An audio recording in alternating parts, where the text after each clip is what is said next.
ఇక తెలంగాణ వ్యాప్తంగా గ్రామీణ ప్రాంతాల్లో కాంగ్రెస్ సర్కారుకు ఎదురుగాలి వీస్తుంది. ఆ పార్టీపై తీవ్ర వ్యతిరేకత వ్యక్తమవుతుంది. ముఖ్యంగా రైతులు, యువత, మహిళల నుంచి వ్యతిరేకత ఉన్నదని తేలింది.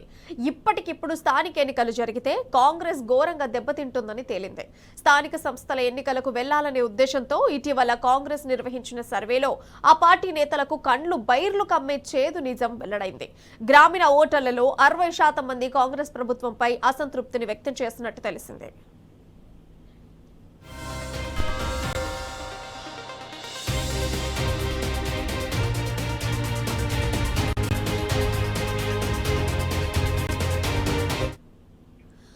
యూరియా కొరత, ఇందిరమ్మ ఇండ్ల వ్యవహారం, ఉద్యోగుల వేతనాల పెండింగ్, అభివృద్ధి లోపాలు, 6 గ్యారంటీలు, 420 హామీల ఉల్లంఘన వంటి కారణాలతో పల్లె ప్రజల నుంచి ఈ వ్యతిరేకత వస్తోంది. ఈ అంశం రాష్ట్ర రాజకీయాల్లో కీలక మలుపు తీసుకుంటుందని కాంగ్రెస్ నేతలు భయపడినట్టు సమాచారం. క్షేత్రస్థాయిలో పరిశీలన జరిపిన మంత్రులు కూడా ఇప్పుడే స్థానిక పోరు వద్దని, వాయిదా వేయాలని రేవంత్ కు సూచించినట్టు తెలిసింది. ఓటమి భయంతోనే కాంగ్రెస్ ప్రభుత్వం స్థానిక ఎన్నికలను వాయిదా వేస్తూ వస్తున్నట్టు విశ్లేషకులు సైతం చెబుతున్నారు. పైకి మాత్రం బీసీలకు 42% రిజర్వేషన్ పై కట్టుబడి ఉన్నట్టు చెప్పుకుంటూ మరోవైపు ఎన్నికలు నిర్వహించకుండా ప్రజాస్వామ్యాన్ని అపహాస్యం చేస్తుందని ఆరోపిస్తున్నారు.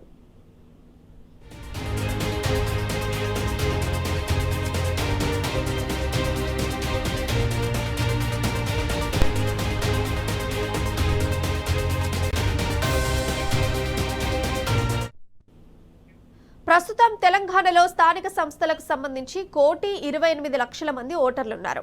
ఇప్పటికే రాష్ట్ర ఎన్నికల కమిషన్ గ్రామ పంచాయతీల వార్డుల వారి ఓటర్ల తుది జాబితాతో పాటు ఎంపీటీసీ, జెడ్పీటీసీ స్థానాలకు సంబంధించిన పోలింగ్ స్టేషన్లు, ఓటర్ల తుది జాబితాలను కూడా విడుదల చేసింది. అంతేకాకుండా ఎన్నికలను ఒకేసారి నిర్వహించేందుకు వీలుగా మహారాష్ట్ర, గుజరాత్ నుంచి బ్యాలెట్ బాక్సులను కూడా తెప్పించింది. మొత్తంగా 131,883 బ్యాలెట్ బాక్సులను సిద్ధంగా పెట్టింది. నెల రోజుల్లో స్థానిక ఎన్నికల నిర్వహణను పూర్తి చేసేందుకు రాష్ట్ర ఎన్నికల కమిషన్ సర్వం సిద్ధం చేసి ఉంచింది. కాంగ్రెస్ సర్కారు స్థానిక పోరుకు ఎప్పుడు గ్రీన్ సిగ్నల్ ఇస్తే అప్పుడు ఎన్నికల ప్రక్రియను ముగించేందుకు సిద్ధంగా ఉంది. కానీ రేవంత్ సర్కారు మాత్రం ఓటమి భయంతో స్థానిక ఎన్నికలను వాయిదా వేస్తున్నట్టు పరిశీలకులు అభిప్రాయపడుతున్నారు.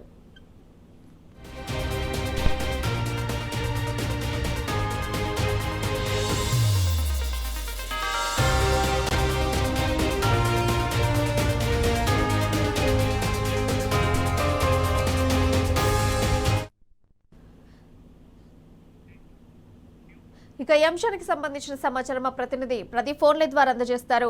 అయితే ప్రదీప్, చెప్పండి, ఇప్పటికిప్పుడు స్థానిక ఎన్నికలు జరిగితే కాంగ్రెస్ సర్కార్ యొక్క పరిస్థితి ఎట్లా ఉండబోతోంది? స్థానిక సంస్థల ఎన్నికలు నిర్వహిస్తే ఆ పార్టీకి పూర్తి స్థాయిలో ఇబ్బంది ఉందన్నటువంటి పరిస్థితి నెలకొంది. ఎందుకంటే క్షేత్ర స్థాయిలో కాంగ్రెస్ పాలన పట్ల ప్రజలంతా గుర్రుగా ఉన్నారు. ముఖ్యంగా గ్రామ పంచాయతీలు అయితే కాంగ్రెస్ ప్రభుత్వంపై తీవ్ర స్థాయిలో ఆగ్రహంగా ఉన్నారు. అనేక సమస్యలు, ఎన్నికల్లో వచ్చినటువంటి 6 గ్యారంటీలు, 420 హామీలకు సంబంధించి ఏవి పూర్తి స్థాయిలో అమలు చేసేటువంటి పరిస్థితి లేదు. ముఖ్యంగా ఇందిరమ్మ రాజ్యం తెస్తామని ఎన్నికల ముందు చెప్పినటువంటి నేపథ్యంలో ఉమ్మడి రాష్ట్రంలో ఏ రకమైనటువంటి పరిపాలన కాంగ్రెస్ హయాంలో జరిగిందో ఇప్పుడు అదే రీతిలో తెలంగాణలో పాలన సాగుతుందనే ప్రతి ఒక్కరు, చిన్న పెద్ద తేడా లేకుండా ప్రతి ఒక్కరు మాట్లాడుతున్నటువంటి అంశం. దాదాపు 2 నెలలుగా యూరియా కొరత తీవ్ర సమస్యగా ఉంది. ఆ సమస్యను ముఖ్యమంత్రి రేవంత్ రెడ్డి కనీసం సమీక్ష కూడా చేయలేదన్నటువంటి ఆరోపణలు, విమర్శలు ఉన్నటువంటి పరిస్థితి మనం చూస్తా ఉన్నాం. గతంలో 10 ఏళ్ల కాలంలో ఏ చిన్న సమస్య తలెత్తలేదు. మనం ఎక్కడికి వెళ్ళినా యూరియా కేంద్రాల వద్ద, ఏదైతే పిఎన్జి సెంటర్ల వద్ద పెద్ద ఎత్తున చర్చ జరుగుతా ఉంది. ఎందుకంటే 10 ఏళ్ల కాలంలో కేవలం ఒక ఆటో డ్రైవర్ కు డబ్బులు ఇస్తే యూరియా ఇంటి ముందుకు వచ్చినటువంటి పరిస్థితి. కానీ మేము పొలాల కంటే ఎక్కువ యూరియా కోసం క్యూ లైన్ లో నిలబడుతున్నామని చెప్పి పెద్ద ఎత్తున ప్రతి ఒక్క రైతు ఆగ్రహాన్ని వ్యక్తం చేసినటువంటి పరిస్థితి. ముందుగా ఏదైతే రైతు భరోసా పూర్తి స్థాయిలో ఎన్నడూ లేని విధంగా ఇచ్చినటువంటి రేవంత్ సర్కార్ వెంటనే ఎన్నికలకు వెళ్లాలని ముందుగా అయితే ప్లాన్ చేసుకున్నటువంటి పరిస్థితి. స్థానిక సంస్థలకు సంబంధించి 42% రిజర్వేషన్లు అమలు చేస్తామని అయితే కామారెడ్డి వేదికగా బీసీ డిక్లరేషన్ ప్రకటించారు. ఏదైతే అందుకోసం అసెంబ్లీలో తీర్మానం చేసి బిల్లు పంపారు, ఆర్డినెన్స్ తెచ్చారు. చివరగా అటు ఆర్డినెన్స్ రాలేదు, రెండోది బిల్లు ఆమోదం పొందలేదు. ఢిల్లీ వేదికగా 3 రోజుల పాటు ఏదైతే ఆందోళన, ధర్నా కార్యక్రమాలు చేసి తిరిగి వచ్చి మళ్ళీ పార్టీ పరంగా అమలు చేస్తామని చెప్పినటువంటి నేపథ్యంలో బీసీలు సైతం తీవ్ర ఆగ్రహంగా ఉన్నటువంటి పరిస్థితి. ఎన్నికల ముందు చెప్పింది ఏంటి, ఇప్పుడు చేస్తున్నది ఏంటి అనేది బీసీ వర్గాల నుంచి కూడా తీవ్ర విమర్శలు ఉన్నటువంటి పరిస్థితి. సెప్టెంబర్ 30 వరకు కోర్టు గడువు విధించింది స్థానిక సంస్థల ఎన్నికలు నిర్వహించాలి. కానీ ప్రభుత్వం ఇంకా మరికొంత సమయం పడుతుందని చెప్పి కోర్టు కూడా వెళ్ళేటువంటి ఆలోచన చేస్తున్నట్టుగా తెలుస్తా ఉంది. ఈ నేపథ్యంలో క్షేత్రస్థాయిలో అయితే గ్రామాల్లో చాలా మంది ఎమ్మెల్యేలు ఇప్పటికే అటు ముఖ్యమంత్రికి పార్టీకి ఫీడ్బ్యాక్ ఇచ్చారు. ఇప్పుడు ఎన్నికలు నిర్వహిస్తే మనం ఖచ్చితంగా ఓడిపోయేటువంటి అవకాశం ఉంది. అధికార పార్టీగా ఉండి స్థానిక సంస్థల ఎన్నికల్లో గెలవకపోతే ఈ ప్రభావం మరింత పడేటువంటి అవకాశం అయితే ప్రదీప్ ఇప్పుడు చూసుకుంటే తాజాగా కాంగ్రెస్ పార్టీ చేసిన సర్వేలో కూడా 60% వ్యతిరేకత కాంగ్రెస్ పార్టీకి వస్తుంది. ఇంత వ్యతిరేకత రావడానికి అసలు కారణాలేంటి? ఎన్నికల్లో ఇచ్చిన హామీలు ఏవి అమలు చేయడం లేదు, పాలనా అనుభవం లేకపోవడం వల్ల ఈ రోజు ఏవి కూడా సక్రమంగా ప్రజలకు అందుతున్నటువంటి దాఖలాలు అయితే లేదు. వృద్ధులైతే ముఖ్యంగా ఆసరా పెన్షన్లు పెంచుతామని చెప్పినటువంటి పరిస్థితులు ఉన్నాయి. కానీ అటువంటివి ఏవి అమలు కానటువంటి పరిస్థితి. మొత్తానికి అటు వైద్యం కావచ్చు లేదా గ్రామాల్లో సర్పంచులు లేక పాలన మొత్తం పడికేసింది. పారిశుద్ధ్యం సరిగ్గా లేదు. మరోవైపు గ్రామ పంచాయతీ కార్యదర్శులకు కూడా ఇవ్వాల్సినటువంటి నిధులు ఇవ్వలేనటువంటి పరిస్థితి మనం చూస్తా ఉన్నాం. చాలా గ్రామాల్లో ట్రాక్టర్లు ఆగిపోయినటువంటి పరిస్థితులు మనం చూస్తా ఉన్నాం. ఎక్కడికక్కడ చెత్త పేరుకపోయినటువంటి దుస్థితి అయితే ఉందనేది ప్రధానంగా వారికి ఇవ్వాల్సిన జీతాలు టైంకి ఇవ్వకపోవడం, రెండోది గ్రామ పంచాయతీ రావాల్సినటువంటి నిధులు కూడా ఇవ్వడం లేదన్నటువంటి ఆరోపణలు కూడా ఇస్తా ఉన్నాయి. క్షేత్రస్థాయిలో గ్రామాల్లో ఆ రకమైనటువంటి పరిస్థితి. రైతులు అనేక గోసలు పడతా ఉన్నారు.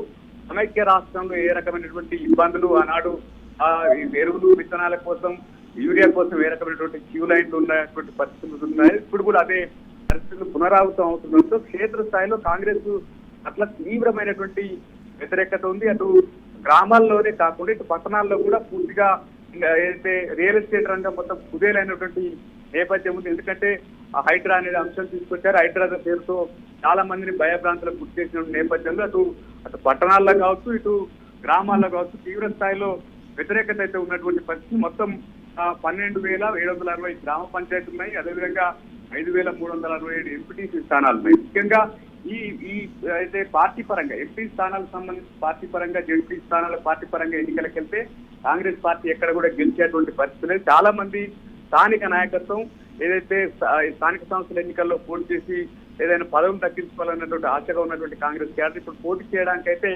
ముందుకు రానటువంటి పరిస్థితి అయితే మనం చూస్తా ఉన్నాం. ఇన్ఛార్జ్ మంత్రులకు ఆయా జిల్లాల ఇన్ఛార్జ్ బాధ్యతలు అప్పగించారు. అటు అయితే ఎమ్మెల్యే స్థాయిలో అటు వైపు వర్గ విభేదాలు ఒకవైపు, మరోవైపు గ్రామాల్లో రైతులు అదేవిధంగా అన్ని వర్గాల ప్రజలు కాంగ్రెస్ ప్రభుత్వం పైన తీవ్రమైనటువంటి వ్యతిరేకతతో ఉన్నటువంటి పరిస్థితి. ఇచ్చినటువంటి హామీలు అమలు చేయకపోవడం, రెండోది చేసేవి కూడా సక్రమంగా చేయడం లేదన్నటువంటి విమర్శ తీవ్ర స్థాయిలో ఉంది. ఆ రకంగా గ్రామాల్లో అదేవిధంగా పట్టణాల్లో కూడా పెద్ద ఎత్తున కాంగ్రెస్ ప్రభుత్వం పైన ముఖ్యంగా రేవంత్ రెడ్డి పాలన పైన తీవ్ర స్థాయిలో ఆగ్రహంగా ఉన్నారు. ఈ నేపథ్యంలోనే ఎన్నికలకు వెళ్లేందుకైతే ఆ ప్రభుత్వం జంకుతుందనేది స్పష్టంగా అర్థమవుతా ఉంది. Right Pradeep, thank you. మొత్తంగా చూస్తే తెలంగాణ వ్యాప్తంగా గ్రామీణ ప్రాంతాల్లో కాంగ్రెస్ సర్కార్కు ఎదురుగాలి వీస్తోంది. ఇక కాంగ్రెస్ పార్టీ రీసెంట్ గా చేసిన సర్వేలో 60% కాంగ్రెస్ కి వ్యతిరేకంగా కనిపిస్తున్నారు. దీన్ని బట్టి చూస్తే అన్ని వర్గాల నుంచి కూడా తీవ్ర వ్యతిరేకత మూటగట్టుకుంది కాంగ్రెస్ పార్టీ. ఇప్పటికిప్పుడు స్థానిక ఎన్నికలు పెడితే కాంగ్రెస్ పార్టీ విఫలం కావడంలో సందేహం లేదంటూ నిపుణులు చెబుతున్నారు.